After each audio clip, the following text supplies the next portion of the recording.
So hello guys, Durga Puja চলেই এসেছে, এখনও দুদিন বাকি আছে। বাট অনেকের স্টার্ট হয়ে গেছে দুর্গাপুজো, বাট আমার কাছে এখনও দুদিন বাকি আছে। সো আমি একটুখানি আমার বিজি শিডিউল থেকে টাইম বার করে আমি চলে গেছিলাম পার্লারে ফর সেলফ প্যাম্পারিংয়ের জন্য।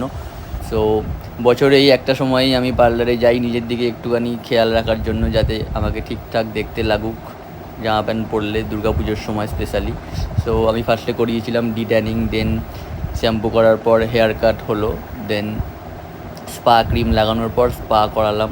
সো স্পা আমাদের প্রত্যেক মাসে করাটা ম্যান্ডেটারি, কারণ এমআরএ জব করি তো রাস্তাঘাটে অনেক ধুলো বালি চুলের মধ্যে জমে থাকে, আর এতে চুল অনেক খারাপ হয়ে যায়, অনেক চুল পড়ে, চুল ড্যামেজ হয়ে যায়, ব্রেকেজ হয়ে যায়। সো এটা আমাদের প্রত্যেক মাসে করানো উচিত, বাট টাইম পাই না বা সুযোগ হয়ে ওঠে না, বাট সুযোগ হয়ে উঠলেও ইচ্ছা করে না। সো এই টাইমটায় পুজোর আগেই করার মতো time pi. So here it is the final result খুবই স্যাটিসফাইং লাগছিলো। সো দেখা হচ্ছে তোমাদের সাথে নেক্সট ব্লগে। টাটা।